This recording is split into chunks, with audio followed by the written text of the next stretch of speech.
Assalamualaikum warahmatullahi wabarakatuh. Semoga videonya bermanfaat. Terima kasih subscribe-nya. Saya tidak bertanggung jawab terhadap Golkar. Saya bertanggung jawab terhadap bangsa Indonesia. Jadi Presiden Habibie ketika itu menolak dengan tegas rangkap jabatan. Presiden Habibie melepas semua Saya menolak, jabatan bukan hanya untuk struktural. saya. Semua orang, saya sampaikan, semua pimpinan dari partai, termasuk Golkar, tidak boleh duduk di kabinet. Pak Akbar minta diri mundur sebagai Mensesnek. Dia memilih menjadi ketua, karena dipilih menjadi ketua partai Golkar. Yang lain juga, Hamzah Has mundur, tidak boleh. Kalau sekarang terbalik tuh Pak. Karena itu kita dapat vortex. Kalau sekarang Social menjabat vortex. presiden Karena dulu itu baru jadi ketua partai Pak. Ada mau komentar soal itu Pak Habibie? Komentar menurut saya salah itu. Wrong. Wrong.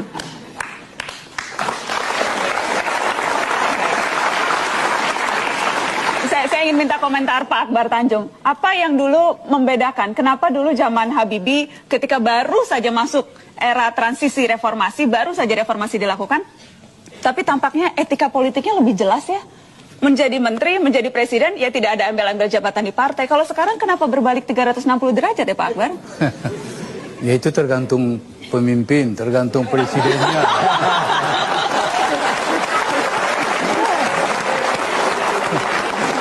Jadi betul-betul itu Kalau tergantung ya? presidennya Pak Habibie ya tentu beda dengan yang sekarang. Pasti melanjutkan apa yang telah dirintis oleh beliau. Waktu itu saya juga marah ke Pak Habibie. Pak Habibie, saya ini kan ketua umum Golkar. Sekarang kok Pak Habibie ngambil putuskan tidak boleh pegawai negeri sipil menjadi pengurus partai. Pak Habibie tahu nggak? 80% pengurus Golkar itu pegawai negeri. Bayangkan Pak Habibie, kalau nanti dia tidak boleh, di mana pengurus Golkar? Ya kamu cari sendirilah.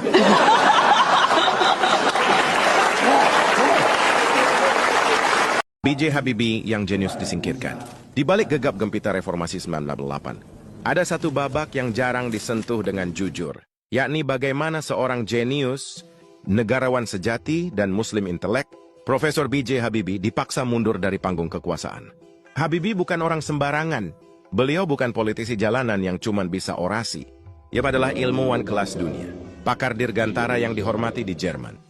Tapi saat ia diberi amanah menggantikan Soeharto di tengah krisis moneter dan politik, Habibie membalikkan keadaan hanya dalam waktu 17 bulan. Tahukah kamu, nilai tukar rupiah yang sempat menyentuh per dolar di masa akhir Orde Baru bisa diturunkan Habibie menjadi 6.200 per dolar. Ini bukan sulap, tapi hasil kepemimpinan, keberanian, dan integritas. Habibie juga memperjuangkan demokrasi, membebaskan tahanan politik, memberi ruang pers yang lebih bebas, dan menyelenggarakan pemilu yang lebih jujur. Tapi apa yang dia terima? Penolakan, disingkirkan, dikhianati. Kenapa? Karena Habibie adalah simbol Islam cerdas, intelek, dan merdeka. Karena Habibie dekat dengan ICMI, Ikatan Cendekiawan Muslim Indonesia, organisasi yang sempat menjadi momok bagi kaum sekuler dan kelompok yang tak rela Islam bangkit dari tidur panjangnya.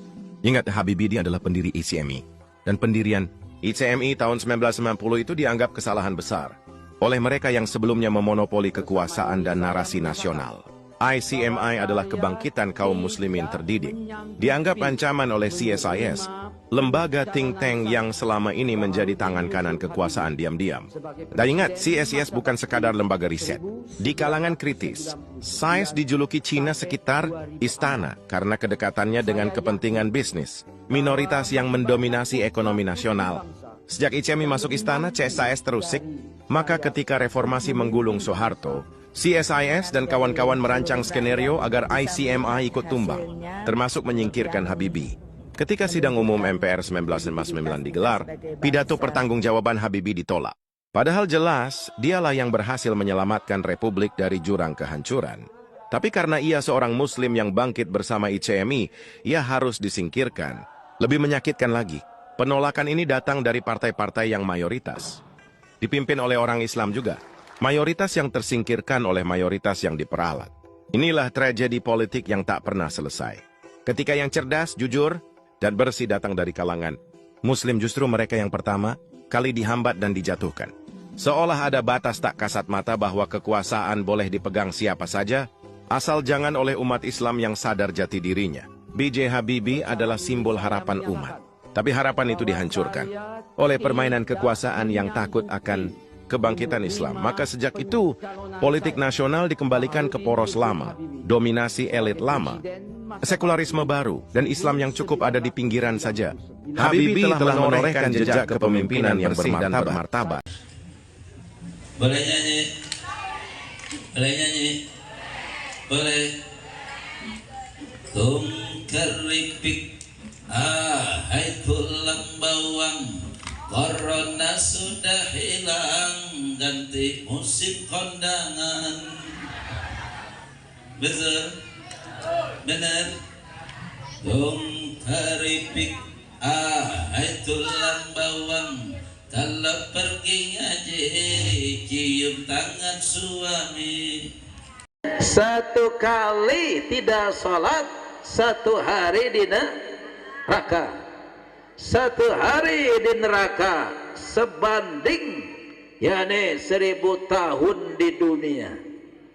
Jadi kalau ada orang asarnya out, maghribnya out, isanya out, subuhnya out, zuhurnya out, sehari semalam 5 waktu dia tidak sholat, berarti 5000 tahun dia ada di neraka. Biar mikir dah. Bu, ayo pilih mana anak muda? Mau ke surga dipaksa apa ke neraka tapi ikhlas? Mendingan ke surga tapi dipaksa daripada ke neraka tapi ikhlas. Betul. Nah, lihat nih. Sepanas-panasnya api di dunia, warnanya kebiru-biruan. Warnanya apa, Bu? Kebiru-biruan. Dan sepanasnya api di neraka 70 kali panasnya api yang sangat panas api yang ada di dunia. Bayangin tuh. Saya ulang. Sepanas-panasnya api di dunia, warnanya kebiru-biruan.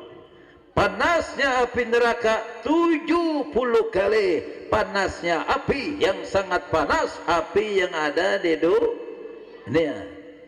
Di neraka nanti Allah kasih makan. Jadi neraka tenang aja, dikasih makan gratis sama Allah. Apa makanannya? Buah zakum. Apa itu buah zakum? Lelehan logam yang mendidih, yang apabila dimakan maka Badan pun tak berharga, sesaat ditinggal nyawa. Anak istri tercinta tak sudi lagi bersama, secepatnya jasad dipandang.